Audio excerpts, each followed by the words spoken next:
Hello. Have you noticed lately when you're out at the grocery store all of these products that are labeled gluten-free? What is gluten and why are we just now hearing so much about it? Well, gluten is actually a protein that's present in grains such as wheat, barley, and rye. It adds that chewiness that we love so much to breads, cookies, cakes, cupcakes, things like that. And it's also used as a thickener in things like soups and creams and sauces. People such as myself are gluten intolerant, and so when we have gluten, we get sick. If I didn't adopt a gluten-free diet, the gluten intolerance could lead to celiac disease, which is when the lining of the small intestine actually breaks down and then not able to absorb vitamins and minerals properly, and of course then I'm not getting the nutrients that my body needs to thrive. Could you be gluten intolerant too? Well, let's take a list at some of the symptoms and then what you should do if you think that you maybe could have this intolerance as well. Well, what are some of the symptoms of gluten intolerance? Well, there's actually 250, so this could take a while. I'm not going to tell you all of them. But there's 250 documented gluten intolerance symptoms. But just a few of them that are pretty common are weight loss, weight gain, bloating, stomach pain, constipation, diarrhea, headaches, exhaustion, eczema, depression, anxiety, chronic fatigue, aching joints, cramps, tingling, numbness, ADD, diabetes, flatulence, nausea, vomiting, vitamin deficiencies, and the list goes on. Since there's not a test for gluten intolerance, the only way to really know if you have it, besides just having some of these symptoms, is that you have to eliminate gluten from your diet. You might be thinking, well, everybody's got one of those symptoms, so everybody must be gluten intolerant. In fact, there's research that says that there could be as many as 30% of the population that has gluten intolerance or some form of it. We don't really know if that's really accurate because, again, there's no real test for gluten intolerance, but if you have a lot of those symptoms or some of those symptoms, you might want to consider that could be part of your problem. How can you find out if you're gluten intolerant? Well, have you been to the doctor with any of those symptoms and they haven't been able to figure out what's wrong with you? Do you just feel tired and crummy all the time? If you have those, maybe if you answer yes to both of those questions, possibly you could be. Try the elimination diet. Eliminate gluten from your diet for, just a week. See what happens. Experts say that it takes 6 months for gluten to be fully purged from your systems. In my experience, it was actually only about 5 days until I started feeling better. So the next question people ask is, well, what can I eat on a gluten-free diet? Well, the first thing we usually talk about is what can't you eat? The simple answer is to stay away from anything that contains wheat, barley, and rye. There's also a few other things you don't hear too much about, but those are the three main things. You should avoid these foods. On the grains family, barley, bran, wheat, couscous, pasta. You want to stay away from all pastas because those contain wheat.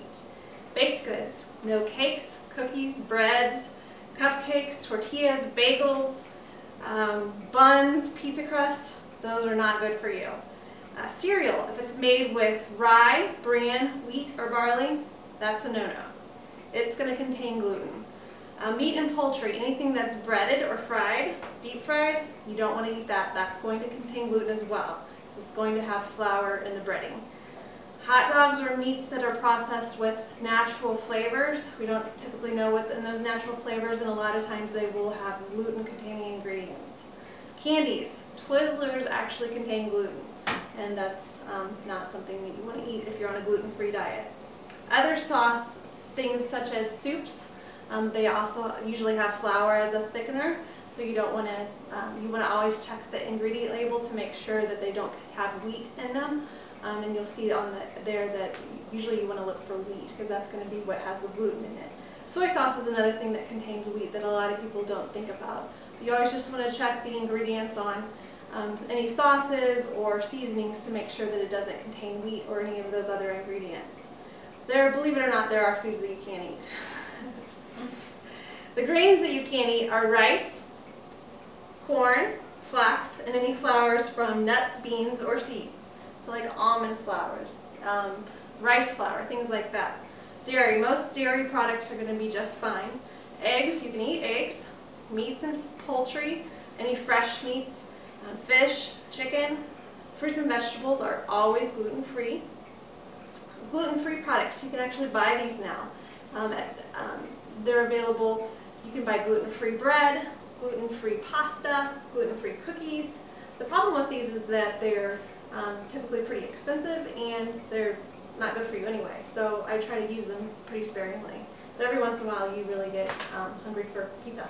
So it's nice to be able to have that option. It just depends on what your grocery store actually has in stock. You have to be careful when eating out on a gluten-free diet. It's one thing when you're at home and you're preparing food for yourself, you know exactly what's in it. But you may go out to eat and you'll order a chicken breast and some vegetables and a baked potato and you think it's all good, but what you don't know is that chicken breast may actually be seasoned with something or sauced in something that contains gluten. So a lot of times if you're going out to a restaurant that's a chain restaurant, you can actually look on their website, check their allergen menu, and see what on their menu does not contain wheat. So you can stay away from those things. Another thing is a lot of restaurants are now having gluten-free menus. You can ask your server if they have one. Or you can just tell your server that you need to have your chicken and vegetables and baked potato plain, and they'll serve it to you like that, without any sauces or seasonings. There's restaurant foods that contain gluten sometimes that you wouldn't think of. For example, I had an omelet one time that made me sick, and it actually, some restaurants make their omelets by putting pancake batter in them to make them more fluffy. So that was definitely not a good experience. Another thing is french fries. They can be fried with other breaded products, so that is cross-contaminated and that will then contain gluten as well. You know, if you find that you think that you have some of these symptoms that might be related to gluten intolerance, I'd encourage you just to try the gluten-free diet for, you know, just 5 days. See if you feel any better. You know, you might not. I know that 3 years ago, for years and years I struggled with stomach pain and just all of these other symptoms, feeling bad for so long and not knowing what it was. And once I was able to figure out that, hey, maybe it's just gluten that's causing my problem, and then eliminated, within 5 days I was feeling amazingly different. Since then, it's been 3 years and it's changed my life. So if you have a couple of the symptoms and you think that, you know, maybe it doesn't hurt to try it. It could, you know, could actually just make you feel better. So, thank you.